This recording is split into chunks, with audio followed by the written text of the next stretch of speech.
الذين اصطفى خصوصا على سيد الرسل وخاتم الأنبياء وعلى آله الأتقياء وأصحابه الأسفياء أما بعد.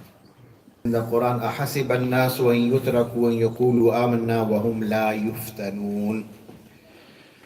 Do people think they can claim to be believers and they will not be tested? They will not be test them like He tested those before, so that Allah can establish who are the true believers and who are merely claimants. So we will be tested.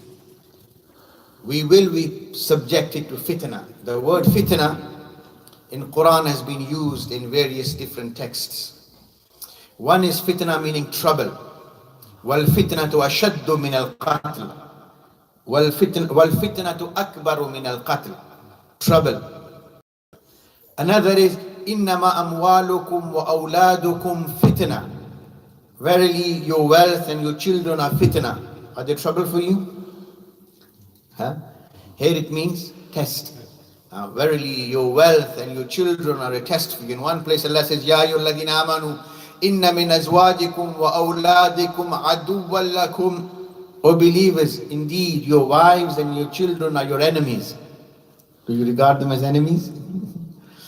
Can we go home and say, you wife, you are my enemy? So in other words, they are a big test for you, and if you fail, then they are like your enemies. They're going to take you away from the right path. But mashallah, if you bring them up well, you look after them well meaning the way they ought to be looked after, then Rabbana hablana min azwajina wa dhurriyatina qurrata a'yun. They can be the coolness of your eyes. This is the beauty of this life. زُيِّنَ لِلنَّاسِ حُبُّ الشَّهَوَاتِ مِنَ النِّسَاءِ وَالْبَنِينَ. Some of the best things in this life for a man, wives and children. For a woman, husband and children. Allahu Akbar. So إِنَّمَا أَمْوَالُكُمْ وَأَوْلَادُكُمْ fitna. Verily your children and your wealth, they are a fitna for you, meaning they are a test for you. In the Quran, fitna is also used with the sense that it's adhab. Quran fitna is also used with the sense that it's adhab. On the day of Qiyamah it will be said to those who deserve to go to Jahannam, ذُوقُوا فِتْنَتَكُمْ. Have a taste of this fitna, meaning your punishment. This is what you deserve. So fitna is a very comprehensive word. It can mean trouble, it can mean punishment, it can mean test. And Nabi sallallahu alayhi wasallam prophesied, Rasulullah said, the best of the times, khairu ummati qarni, the best of the times are my times. Can you imagine what can be more noble than, mashallah, to have Nabi sallallahu alayhi wasallam walking amongst the people? What blessed times they must have been, when people used to sit with Rasulullah, walk with Rasulullah, see Nabi sallallahu alayhi wasallam, hear his noble words. Allahu Akbar. A man who saw Rasulullah with Iman, no matter whoever comes afterwards, highly knowledgeable, highly practicing, pious, devoted, committed, does whatever they can, spend all their wealth in the path of Allah and do everything. But their goodness will not equal the goodness of somebody who's just seen Rasulullah with Iman. Somebody who saw Rasulullah with Iman, then even afterwards, some of the most knowledgeable people in this Ummah, Imam Abu Hanifa, Imam Malik, Imam Shafi, Imam Bukhari. But are they equal to the companions of Rasulullah? No. Some of the greatest saints, Shaykh Abdul Qadir Jilani rahimahullah, he is undisputed saint. Mujaddid al-Fisani. Nabi sallallahu alayhi wasallam, one are scholars, saintly people, and then Nabi sallallahu alayhi wasallam made mention of such people. Inna Allah, this is a hadith in Abu Dawood.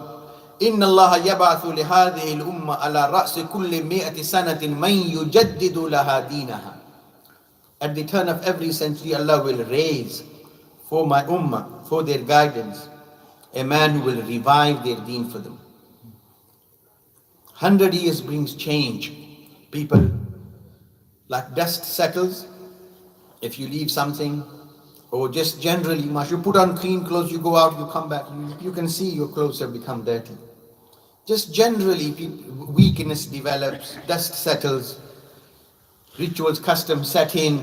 Then at the turn of every century, Allah wants to send a Nabi, because Nabi sallallahu alaihi wasallam is the last Nabi. There will be no more prophet after Nabi sallallahu alaihi wasallam. And so Allah will raise a mujaddid. They are referred to in terminology as mujaddid, someone to revive deen, bring people back to the original pure Islam. So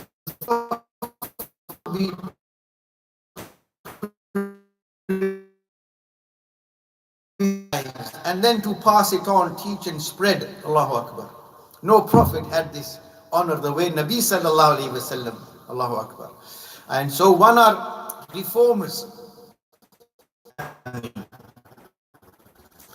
In his time, he lived about during the time of the Mughals.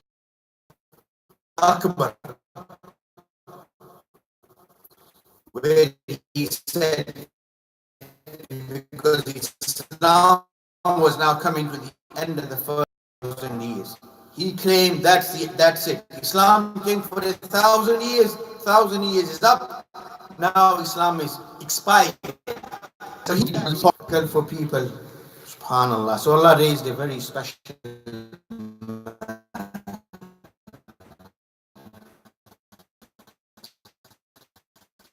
and Allah gave him knowledge, Allah gave him sincerity, dedication, piety, and he was able to repel all this falsehood. And Allah revived deen at his hand. 1947, this was all one country. And even now, almost half the Ummah lives in the subcontinent, India, Pakistan, Bangladesh. All the Arabs put together, all the African Muslims everywhere on one side, just the Muslims of India, Pakistan, Bangladesh probably outnumber them. And so, mashallah, Allah raised him in a place where there was so much need. And mashallah, so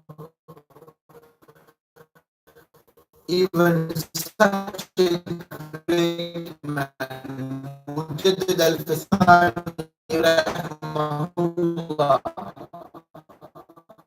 all the great scholars, they are not equal to the status of a Sahabi of Nabi sallallahu alayhi wa sallam. So the best of the times of Nabi sallallahu alayhi wa sallam, then the times after, ثم الذين يلونهم ثم الذين يلونهم. Allah said, slowly going up, you start at the top coming down. So this we are now at the lowest point that Ummah has ever been in its history. And things are not going to get any better before they get any better. Things will get much worse before they do become better. Things will become so worse. Nabi sallallahu alayhi wa sallam said, لا يأتي عليكم عام ولا يوم إلا والذي بعده شر منه حتى تلقوا ربكم. Each day, each year will be worse than the previous one until you return to your Lord. Draw a graph of goodness against times becoming down, lowest point, almost a zero. So much. MashaAllah, many brothers coming into Islam, MashaAllah. One brother was introduced to me just before prayer that he accepted Islam not long ago. MashaAllah, brother. Allah bless you. People are coming, but it's not a one-way street. People are coming, many are going the other way as well.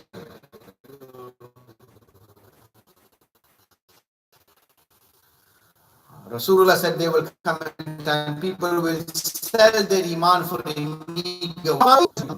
People in Europe and other parts of the world are very genuine, sincere people. It's just that they haven't been told about the goodness of Islam. Many people are looking for the truth, but they just haven't been told. They haven't been made aware. And she, subhanallah, she was so disgusted at the fact that come every Christmas, one of the things some of you might be aware, there are campaigns where they collect shoe boxes. And they ask people to fill shoe boxes with presents, just a few bar of chocolate, a crisp or whatever. And then those shoe boxes are sent to other countries to help people enjoy Christmas. You would think, what's wrong with that? They say, help a child to feel happy at Christmas. Bring some happiness in their lives. But on the surface, face value seems a very good idea. You're helping somebody in poverty, in hardship, who perhaps never had a bar of chocolate in their lives, haven't had a decent meal. So mashallah, for people living in England, bar of chocolate, packet of crisps, one drink, what's that? That's your daily pocket money even. People probably spend and waste more than that upon themselves daily. And so just good gesture. But the planning behind that is so cynical. And the idea is behind an American mega big company. What they do, they collect shoe boxes from people. They fill them up, and what they do, they collect them, they put a Bible in there, and they send it off to Africa, to other third world countries with the Bible. And then that one shoe box becomes a means of taking Muslims away from Islam to Christianity. So she says she was so disgusted how they are spreading Christianity to Muslims. If you want to spread Christianity, spread it openly. But why deceive? Why exploit the poverty of desperate people? But that's how they're doing it. So when these people, when they get a shoe box with a bar of chocolate, a crisp, mashallah, and a little bit of, comic in there, little book with nice pictures, oh, Jesus has come to your rescue. And subhanallah, so people take up Christianity. So, in these shoe boxes, don't be fooled by the glamour. They say everything which glitters is not gold. So Rasulullah said, "Ar-rajulu yabi'u dinahu bi'aradin min ad-dunya." There will come a time people will sell their iman for a meager worldly gain. Yusbihu mu'minan wa yumsihu kafiran. They will be Muslim in the morning, kafir by the evening. And if anybody wants to, I'll send the Maulana the link. It was on Guardian on Thursday. I've got the link in my phone. Allahu Akbar. Yusbihu mu'minan wa yumsihu kafiran. People will be Muslim in the morning, kafir by the evening. Muslim in the evening, kafir by the morning. We are fast approaching, if not already in those times. When people, subhanallah. And many times, you don't even have to give up Islam to flow out of Islam. Many times people think they are Muslims, but they are not Muslims. You know how? Because people say things sometimes so casually. They take it so lightly. They think it doesn't matter. It's only a little thing. It's only a joke. But it takes them out of the fold of Islam. And if they're married, their marriage breaks. And if they don't repent and redo the nikah, they'll be living in sin throughout their lives. You Maulana? Huh? You Maulana here? Allahu Akbar. Some people think, Allah, just for a laugh. Some people say, well, Islam is not so easy. Itna bhi sasta hai. Bas kufr itna aasan hai. Kisi ko kafir keh dena. To call somebody a kafir. To throw somebody out of the fold of Islam. So easy? Yes, it's easy. Because to be a Muslim, you have to accept the whole package. You can't accept partly. I accept this, I don't accept this. You have to accept the whole package. وَقَبِلْتُ جَمِيعَ أَحْكَامِهِ إِقْرَارٌ بِاللِّسَانِ وَتَصْدِيقٌ بِالْقَلْبِ. The whole package. وَالَّذِينَ يُؤْمِنُونَ بِمَا has been revealed upon Nabi sallallahu alayhi wa sallam. Whatever Rasulullah said, you got to accept everything. To be a kafir, you don't have to reject everything. Did Iblis reject everything? Huh? You know the story when Allah made Adam alayhi salam and gathered all the angels and said to them, bow down to Adam? What did Iblis do? All the angels bowed, he stayed standing. So didn't he believe in Allah? He's standing in front of Allah. So how can he reject Allah? उसने इनकार किया था अल्लाह का. Allah के सामने खड़ा. How can you reject Allah when you're standing in front of Allah? He's standing with the angels. Aba wastakbara wa kana min al-kafirin. He rebelled arrogant. His arrogance led him to kufr. What? एक ही सजदे का तो इनकार किया था ना. एक सजदा. One sajda. He said, I won't do it. Aba wastakbara wa kana min al-kafirin. भी उसके कुफर में शक इख्तिलाफ है. Is there a difference of opinion in the kufr of Iblis? Huh? The whole, not just the Muslim world, the whole Christian world, the Jewish world, everybody says Iblis is a kafir. What did he reject? Just one thing. So to remain a Muslim, you have to accept the whole package. To flow out, not the whole package. You don't even have to say, no, I'm a kafir, na'uzubillah. No, you don't have to say that. Just denial of one fundamental issue. एक चीज का इनकार, fundamental issue, essential matter, clearly mentioned, proven, established in deen and in the books of fiqh, in the books of aqaid. It makes mention, man ankara shay'an, whosoever rejects one thing min dururiyat ad-din فإنه ليس من أهل القبلة ولو كان مجاهدا بالطاعات. He is not a Muslim even though he might strive in everything else. Have you heard of Qadianis? The Qadianiyon ka naam suna? Huh? Don't they believe in Allah? Huh? Don't they pray? Don't they believe in Rasulullah? Don't they fast? Don't they give zakat? Don't they perform hajj? Don't they give charity? They do all this. Are they Muslims? Why? Because how many things do they reject? They just reject the khatm nubuwwat of Nabi sallallahu alayhi wasallam. The whole Muslim world says they're kafir. So, man ankara shay'an min dururiyat ad-din fa innahu laysa min ahli al-qiblati walau kana mujahidan bit-ta'at. Denial, rejection of one fundamental issue knocks a person out of the fold of Islam, even though he might strive to do many other good deeds. Like Qadianis read kalma, same kalima as you and I. La ilaha illallah, Muhammadur Rasulullah. They pray 5 times a day. Many pray even more. They fast in the month of Ramadan. Many Muslims don't fast Mondays and Thursdays. Many of them fast. They give a lot of charity. And they do many a day. They publish Qurans. They read Quran. They do so much. But according to Muslims worldwide, they are disbelievers. Why?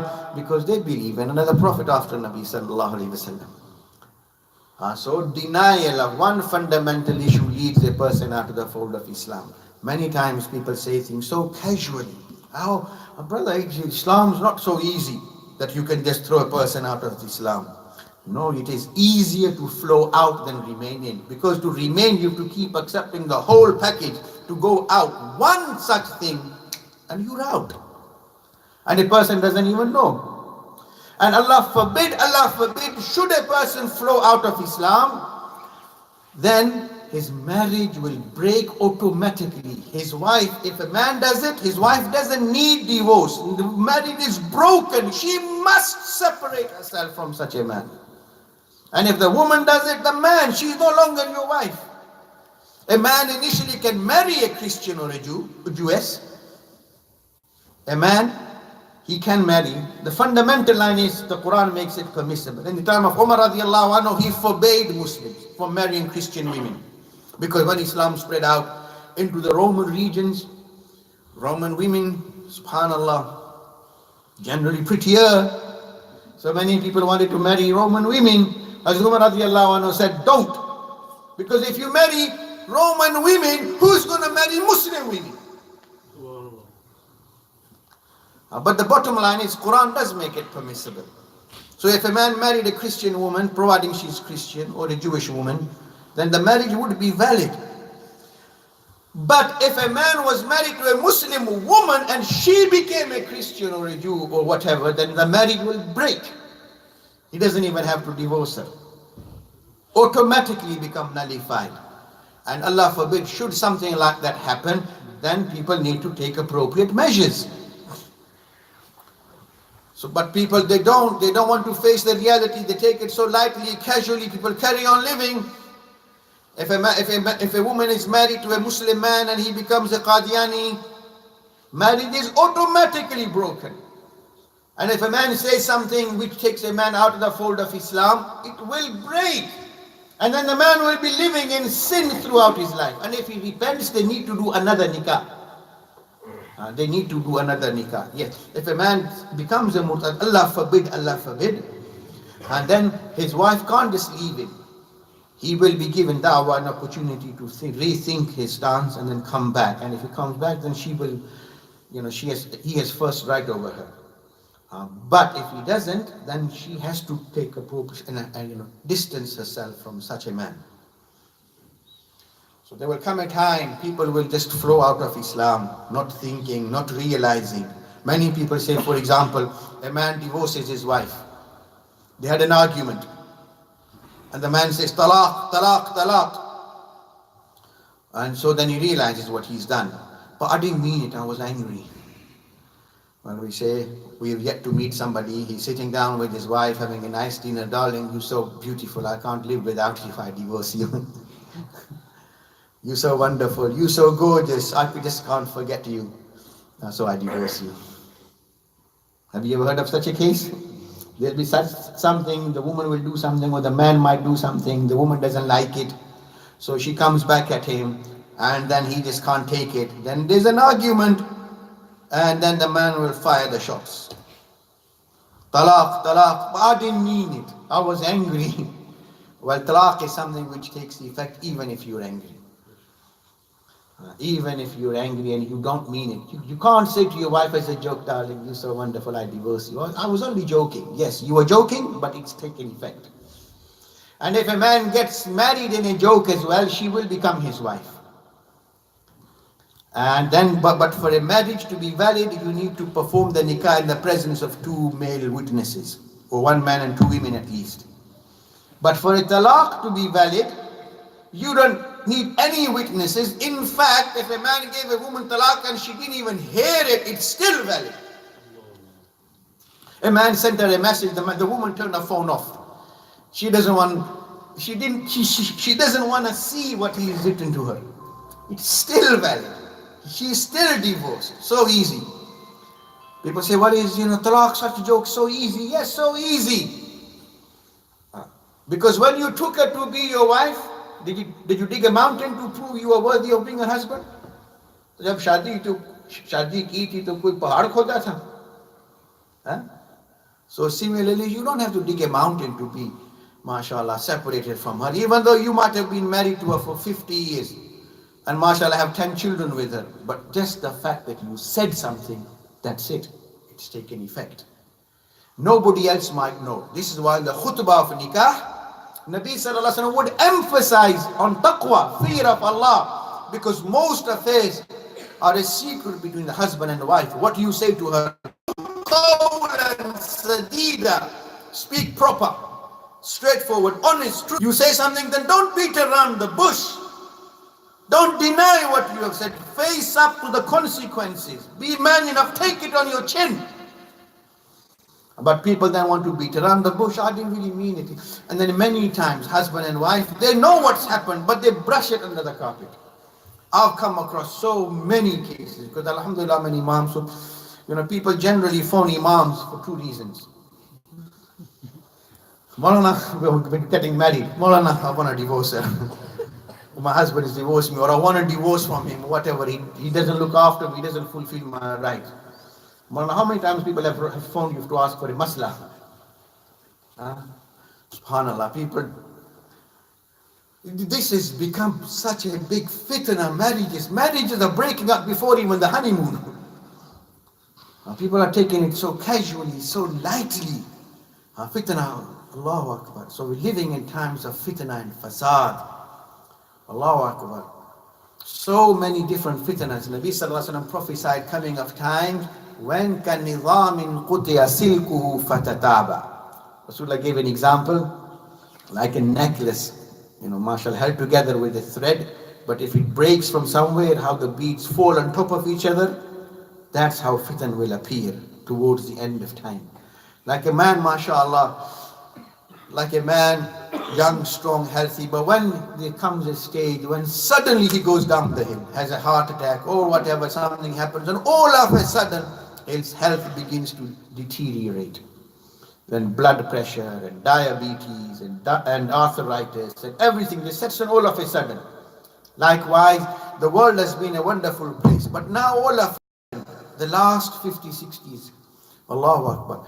Like I was saying, you draw a graph, it's been coming down like this, but last 30 years it's seen like this. What was unimaginable 30, 40 years ago is reality now.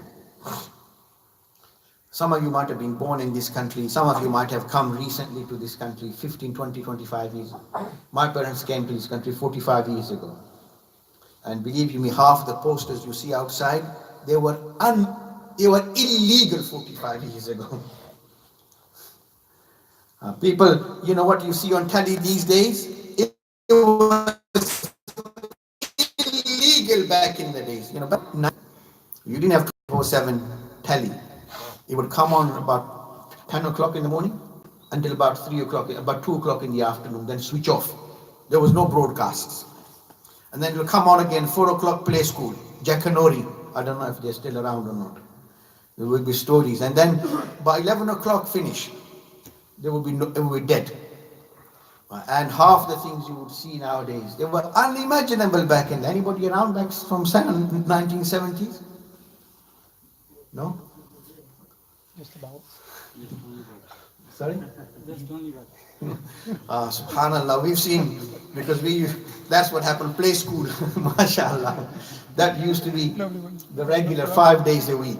Even the weekends, the telly would come on 9 o'clock in the morning, 11 o'clock, finish, khalas. Then slowly, and people didn't used to have their own television. Most people used to rent televisions, black and white. And then colors came on, then people started buying their own, then videos came on the scene, DVD player, Allahu Akbar. The fitna now is continuous. You can watch whatever you want, Allahu Akbar. And it just happened last 30 odd years, 40 years. So much fitna. Nowadays, subhanallah, people are proud to be gay.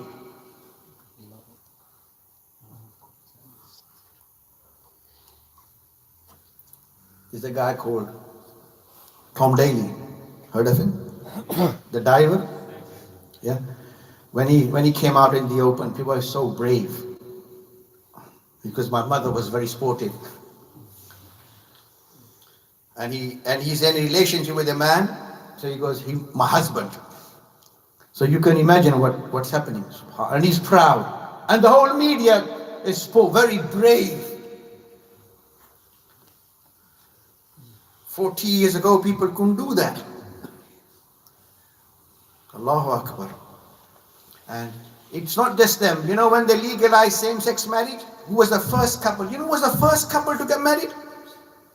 Huh? The Muslim guy. 2 Muslim women in Bradford. 2 Muslim women, in the very day they legalized same-sex marriage, the next day they had married 2 Muslim Pakistani girls. In Bradford, national news it was. You can't do anything. Rasulullah said, Yasirul Hakimu fiya hayran. Even the wise won't know what's hit them. Okay, all these things are different problems. The fitnas with Iman. Now, subhanallah, so many ways people looting your Iman. So the most important issue for people to take measures to ensure that their Iman remains safe. They remain Muslim. Yes, sins are very bad. Zina is bad. Rasulullah prophets, Yakthurul Jahl. Ignorance will become common. Yakthurul Zina. Zina will become common. Ulama have stated there will come a time when people will be committing zina openly, and it will be very daring to go up for someone and say, look, if you're going to do this, but please get behind someone.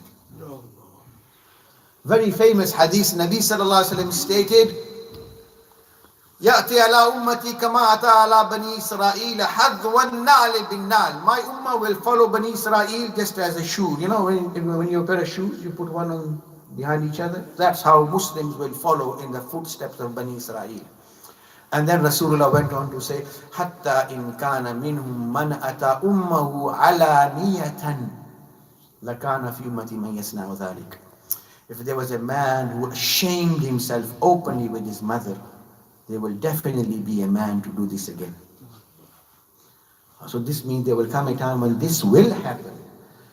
Because when Nabi Sallallahu Alaihi Wasallam even hinted at such things, they came true.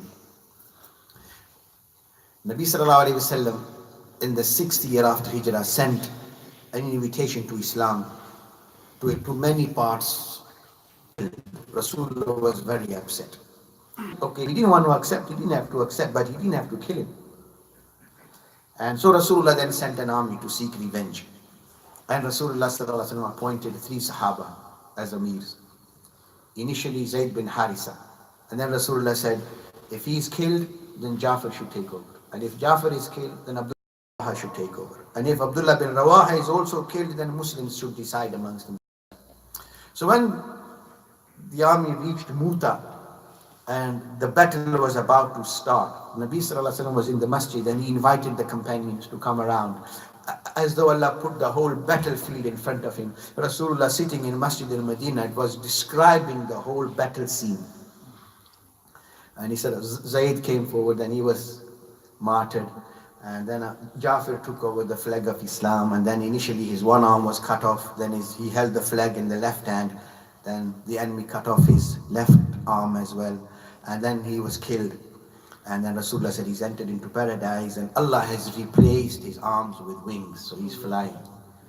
So he became known as Jafar Tayyar. Then Abdullah bin Rawaha, he was martyred, and then Nabi Sallallahu Alaihi Wasallam said, now a sword. Then the Muslims quickly decided. Khalid bin Walid had recently accepted. So this was his first expedition, Muta. And so the Muslims decided to make him. He was renowned general.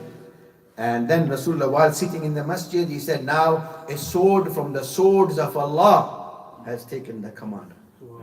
And so the first year when they were martyred, when Rasulullah appointed them, there was a Jewish scholar, he was listening, and he said, well, these 3 are definitely going to get martyred. So if he is killed, he should take over. If he is killed, he should take over. If he is killed, then he should take, then Muslims can decide. The Jewish scholar listening said, well, these 3 are definitely going to get killed. So when Rasulullah said, there will be a man who will shame himself with his mother openly, if there was one, that means there will come a time. People will do that. And I don't know how many of you know, a few years ago in Austria, remember there's a guy who fathered 7, 8 children from his own daughter. He kept them locked up in the cellar and in the basement. Allahu Akbar. So many cases of incest. Not just zina, incest. Allahu Akbar. People aren't careful. People, subhanallah, you have to be, if you've got grown-up daughters at home, you have to be very careful how you even handle your own daughters. If a married man, if somebody, there are children, but subhanallah, because these issues don't get talked about, unfortunately. People don't know. If a man handles his own daughter with desire, his marriage will break. Although Imam Shafi Rahimahullah is of the opinion, subhanallah, the issue is quite delicate and sensitive. But if a man got carried away, it aroused him, he touched her, and it aroused emotion, and then his own marriage will break. Normally, if a man divorces his wife, then she can marry, even if he gives her 3 talaqs, then she can marry somebody else, and if should he divorce her, then the lapse of iddat, then he can remarry. But if a man mishandles his own daughter, then his own marriage will break. and his wife will become haram forever. He can't remarry her.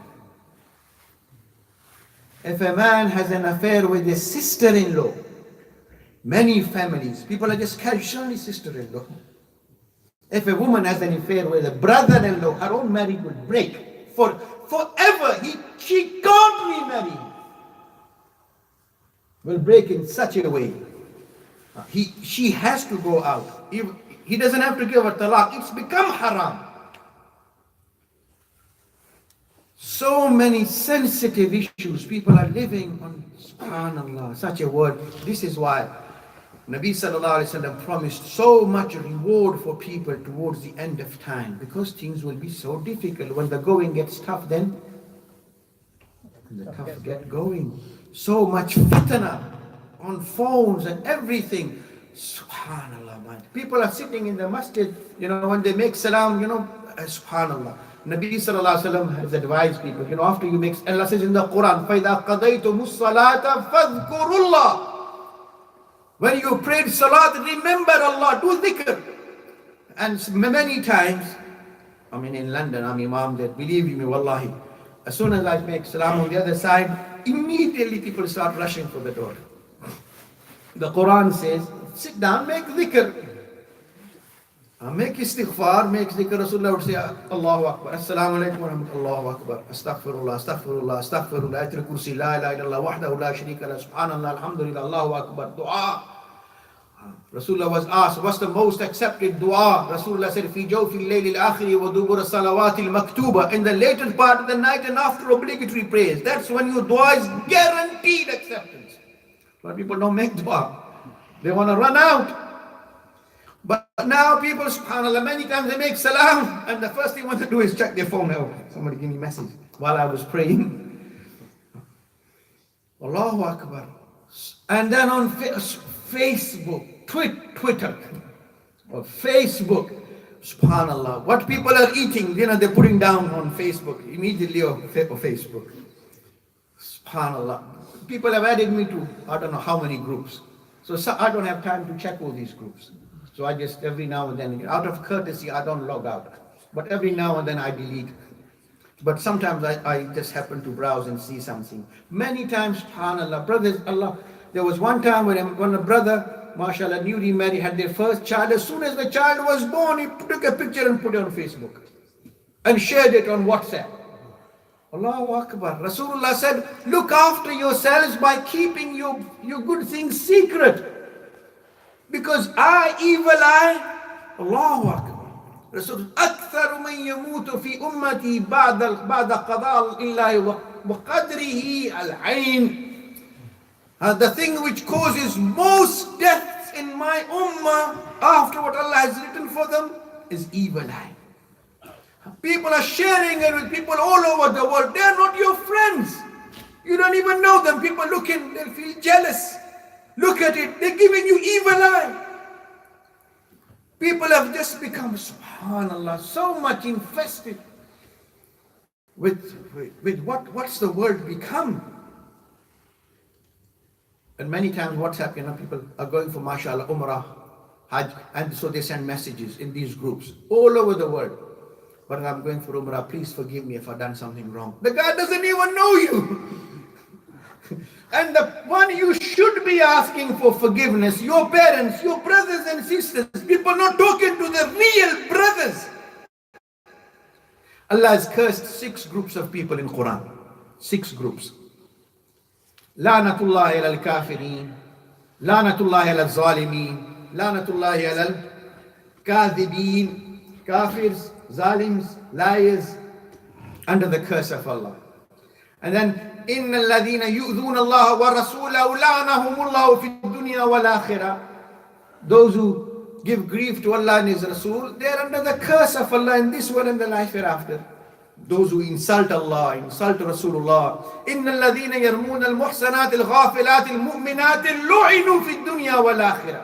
Those who slander believers, accuse them wrongly, they are under the curse of Allah in this world and the life hereafter.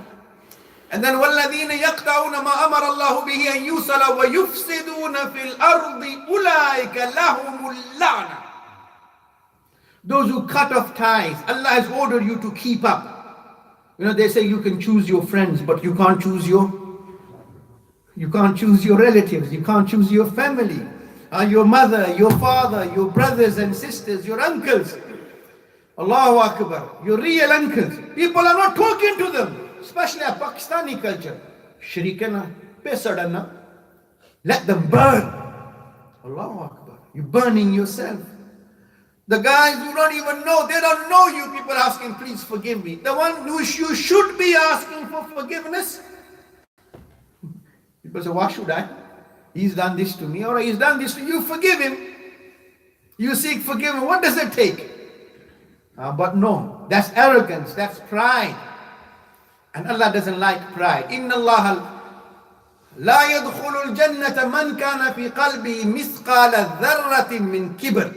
A man with an iota of iman, he will just simply not enter into paradise. Iota of pride, kibr. Somebody said, Inna rajula yuhibbu an yakuna thawbuhu hasanan wa na'luhu hasanan. Ya Rasulullah, man, he likes that his clothes should be beautiful, his shoes should be nice. Rasulullah said, Inna Allah jameel wa yuhibbul jamal. Allah is beautiful, Allah likes beauty. That's not pride. Wearing nice clothes and having nice shoes, that's not pride, that's good.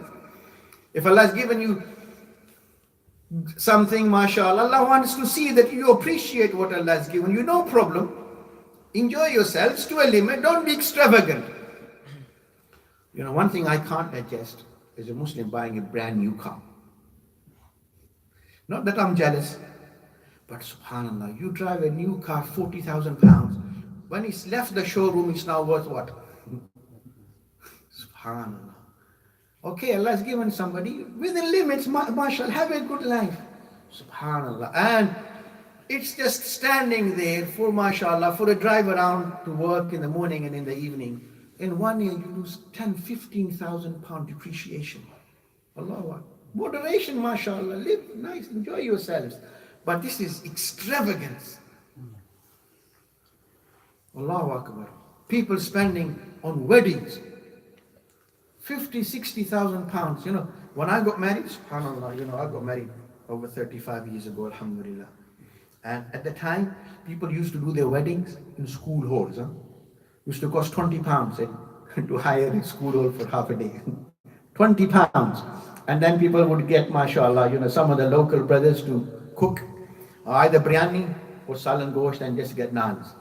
And that was the standard. And then no waiters, no service. All the cousins, brothers, everybody, friends would get together. The guests would come. They would lay the tables out, chairs and serve themselves. But mashallah, slowly they started progressing. Town halls, then hotels. Subhanallah. Now in London, people are doing their weddings in racecourse halls.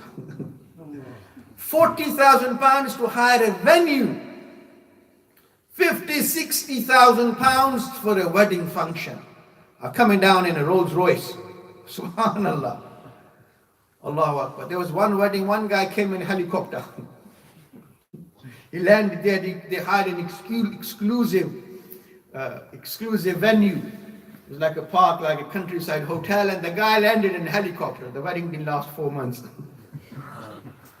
Allahu Akbar.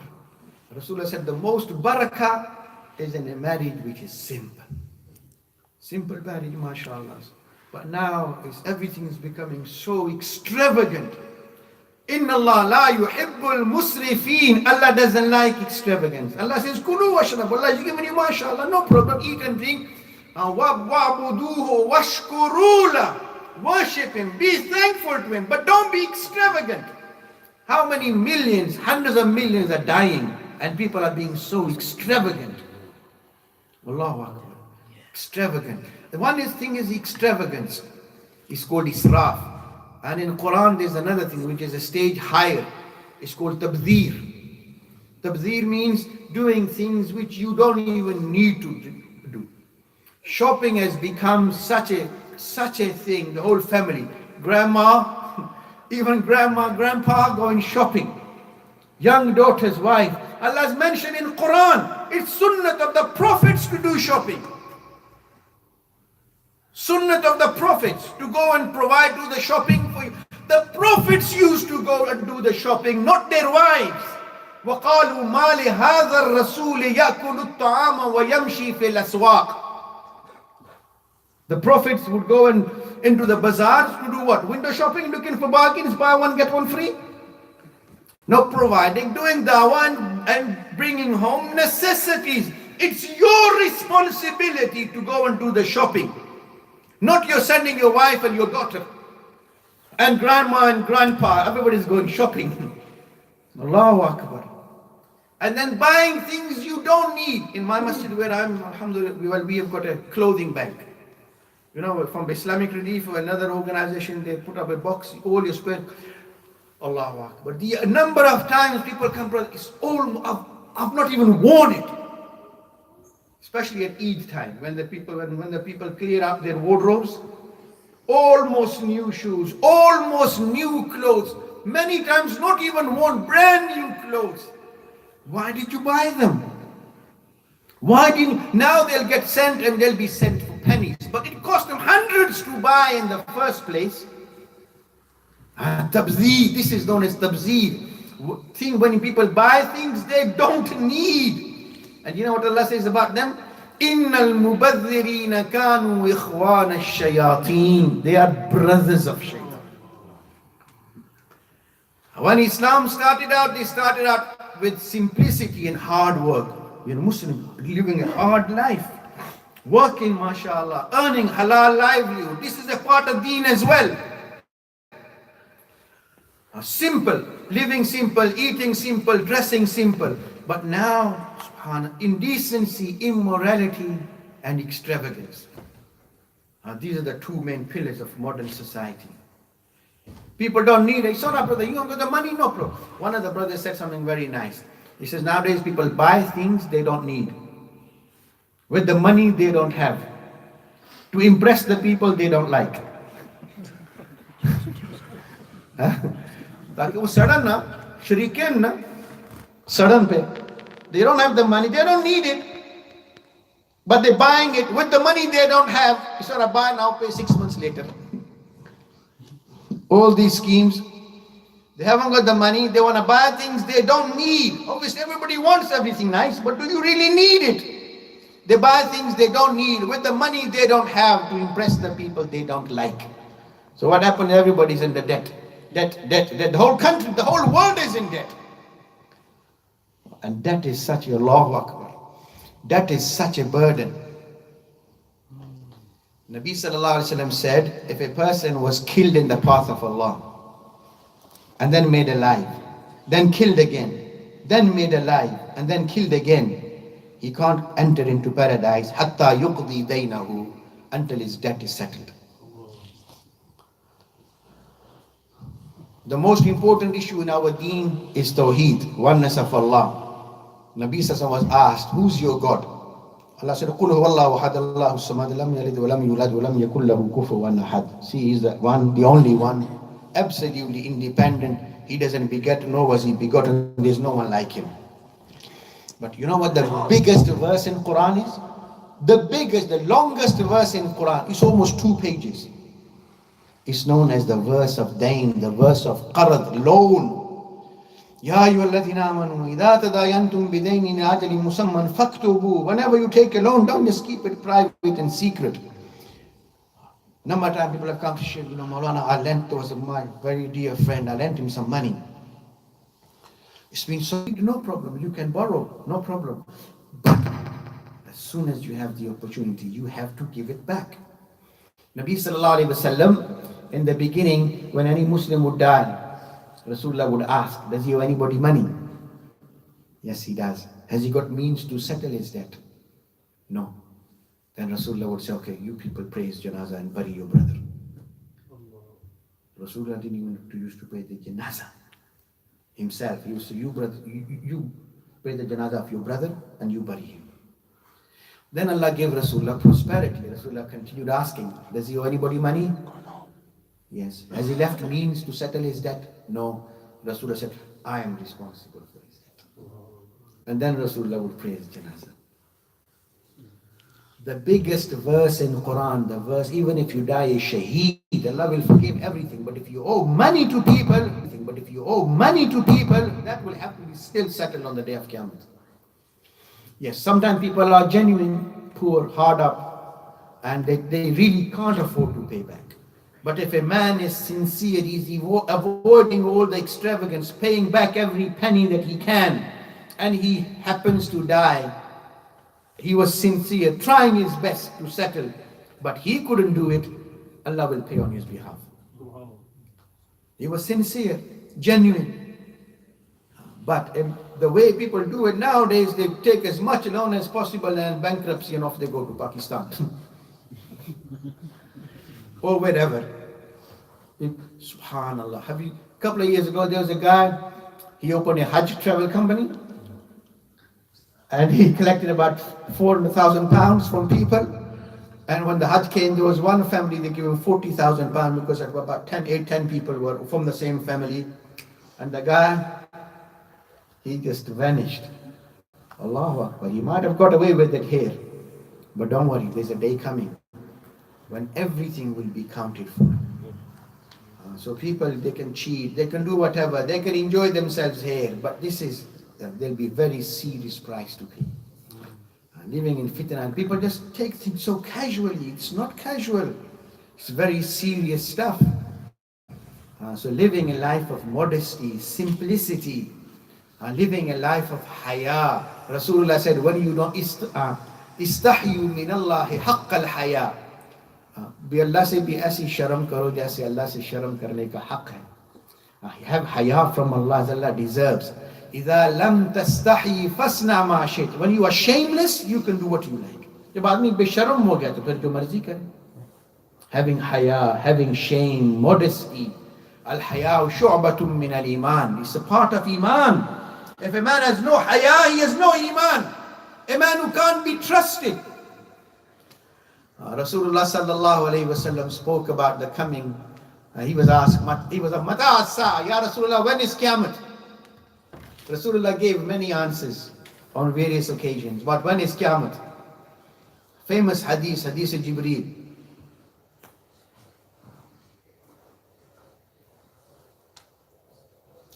Rasulullah said, I don't know more than the one who's asking. On another occasion, Rasulullah was asked, when is Qiyamah? And Nabi sallallahu alayhi wa sallam asked the Sahabi, well, what have you done that you long for Qiyamah? क्या कर रखा है जो क़यामत का इंतजार है? Sahabi said, Ya Rasul, I haven't done too much, but Allah Allah and His Rasul. Rasulullah said, a man will be with the people he loves. On another occasion, Rasulullah was asked, Ya Rasulullah, when is Qiyamah? Rasulullah said, إِذَا ضُيِّعَتِ الْأَمَانَةِ. When amanat is wasted. Some of you, when you take trust, they're trusting you to repay it. But when people waste amanat, they don't fulfill the trust. La imana liman la amanata la. A man who can't be trusted doesn't have any iman. La deena liman la ahdala. A man who doesn't fulfill his promise, he's got no deen. What's deen? Deen is your word, it's your principle. So if you can't stick by your word, you got no principle. You got no deen. So Rasulullah said, إِذَا ضِيَّتِ الْأَمَانَةِ. When amanat will be wasted, Sahaba said, Ya Rasulullah, وَمَا إِضَاعَتُهَا. This is Bukhari. وَمَا إِضَاعَتُهَا. What is wastage of amana? Rasulullah said, إِذَا وُسِّدَ الْأَمْرُ إِلَى غَيْرِ أَهْلِهِ فَانْتَظِرِ السَّاعَةِ. When matter is given, responsibility, leadership is given to people who don't deserve it, then just wait for Qiyamah. Look around all over the Islamic world, Allahu Akbar, our leaders, from not just the top, all over, every level, illa mashallah. So Allah gives people what they deserve. So these are all fitnas, my dear brothers. These are all tests for us. So in these times of fitna and fasad, you know, when things like this come, Nabi sallallahu alayhi wa sallam is given the solution. The solution is, Allahumma inni a'udhu bika min fitnatil mahya wal mamat. Life in itself is a test. Life is a test. Death is a test. How you live every moment. So to seek Allah's refuge, Ya Allah, there is no refuge but your refuge. So I seek your refuge, Ya Allah. If Allah gives protection, who can harm you? Allahumma inni a'udhu bika min fitnatil mahya wal mamat wa a'udhu bika min fitnatin nisa. The fitna of women. In other words, the test of women. Women are a big test. Rasulullah said, "Ma taraktu ba'di fitnatan adarru ala rijali min an-nisa." No fitna bigger than the fitna of women. Meaning what? If you get a good wife, there's nothing better in this world for you than a good wife. Rasulullah made it clear. Ad-dunya kulluha mata wa khairu mata'i dunya al-mar'atu as-salihah. If you get a good wife, you can't wish for anything better. But if you don't get a good wife, then she'll be hell for you here. Same thing for a man. For a woman, if she doesn't get a good husband, the number of men who abuse their wives. Allahu Akbar. It works both ways. Sometimes the man he deserves sympathy and he's suffering. Many times the women suffer. It works both ways. But for a man to be good to his wife and for a woman to be good to her husband, Allahu Akbar, it's both ways. Just as the Nabi sallallahu alaihi wasallam said, "Khayrukum man ta'allama al-Quran wa 'allama." The best amongst you are those who learn and teach Quran. So Rasulullah said, "Khayrukum li ahlihi." The best amongst you are those who are good with their families. Family life is very important. Half of your deen is your family life. But subhanallah, the neglect people show to their families. This is all fitna. Your wealth, your children, everything fitna. Ya Allah, I seek your refuge. Allahumma inni a'udhu bika min fitnatil mahya wal mamat wa a'udhu bika min fitnatil nisa wa min fitnatil qabr wa fitnatil masih ad-dajjal. The ultimate fitna, Masih ad-dajjal. When he comes, he claimed to be God. Then Isa alayhi salam will be sent. When Isa alayhi salam comes, it will be the same Isa alayhi salam. وَالَّذِي نَفْسِي بِيَدِي لَيُوشِكَ أَنْ يَنْزِلَ فِيكُمْ إِبْنِ مَرْيَمَ. I swear by him who holds my life in his hands, the son of Maryam will come and descend upon you as a just ruler. Rasulullah said he will kill the Dajjal at Babylon. Rasulullah said he will come, so he will come. These are some of the sure signs of Qiyamah. This is part of our aqidah. It's not a trivial issue. It's a fundamental issue. Those who deny the return of Isa alayhi salam, in the first instance, we won't say they are kafir. If they haven't been given the whole reasoning. But if a person, if he was deceived just by thinking that somebody is the Messiah, at first instance, or if somebody doesn't believe that Isa alayhi salam is returning, immediately we won't say he's become a kafir. But if someone is given the argument, the reasoning, the evidence, and then still he denies and doesn't accept, then that person flows out of the fold of Islam. If he's married, his marriage will break. Return of Isa alayhi salam. Isa alayhi salam, Isa ibn Maryam, the same Isa who lived 2000 years ago, he will come back. His return is so inevitable and absolute because it's well established in the Quran and the teachings of Nabi sallallahu alaihi wasallam. The Ummah has considered this to be part of Aqidah, one of those fundamental absolute issues. About 100 years ago, there's a man in India. His name was Ghulam Ahmad Qadiani. He said, well, from all the prophecies Rasulullah made and the predictions Rasulullah made, there is nothing than the return of Isa alayhi salam. But the Muslims have been waiting 1300 years and he hasn't turned up. So he's not turning up. So arm your man. But said, Rasulullah said, the one coming is son of Maryam. وَالَّذِي نَفْسِي بِيَدِي لَيُوشِكَ أَنْ يَنْزِلَ فِيكُمْ إِبْنِ Maryam. Son of Maryam, your mother's Chiragh Bibi. And then people said, well, Rasulullah said, this is hadith in Muslim, he will come down on the eastern white minaret in Damascus. So he goes, no, but you were born here in Qadian. Rasulullah said he will descend on the eastern white minaret in Damascus. You were born and grew up. He goes, no problem, let's build a minaret. I'll go up, then come down. But there's a problem with that. I haven't got the money, so give me money as well. So people gave him money, but he died before the building. Allahu Akbar. So this is also one of the big fitnas of modern times. Allahu Akbar. So and then Isa alayhi salam will come, he'll kill the Dajjal at Babilud. So people said, well, Rasulullah said he will kill, Isa alayhi salam will kill the Dajjal at Babilud. So he goes, no, you got it all wrong. What Rasulullah was really meant was, he goes, the biggest Dajjal are these Christian priests. And he goes, what Rasulullah really meant was, because these are the big Dajjal. You know, they fool people, they deceive people. They say that Jesus is son of God. So they are really the big Dajjal, the biggest Dajjal. So what Rasulullah meant is that the Messiah will defeat these Christian priests at Ludhiana. Ludhiana. Allahu Akbar. And because he had a debate with a Christian priest, and it was at the Christian priest, Mirza lost that debate. So Mirza said, if I lose the debate, then you can put a rope around my neck and drag me. So what they did, because Mirza couldn't argue with him, so he lost the debate. And so what they did, that because Mirza made a prophecy, prediction that that guy will die by this age. And if he doesn't die, then you can drag you can put a rope around my neck and drag me. So what the Christians did, when the guy didn't die, what they did, they made effigy of him and tied him to a donkey and dragged him around the town. Allahu Akbar. So Mirza was an absolute liar. He claimed to be the Messiah, but he was a prolific liar. So these are all fitnas of times, people, taken away, stealing your iman. There's nothing more important than to save our iman. So seeking Allah's refuge, Ya Allah, keep us all on the right path. Allahumma inni a'udhu bika min fitnatil mahya wal mamat. Allahumma inni a'udhu bika min jami'al fitan ma zahara minha wa ma batan. Ya Allah, we seek your refuge from all these fitnas, whether they're visible, invisible, apparent, unapparent, and everywhere, Ya Allah, we seek your refuge. So to pray to Allah at least, try your best, and the least seeking Allah's refuge, that Allah keep us all on the right path.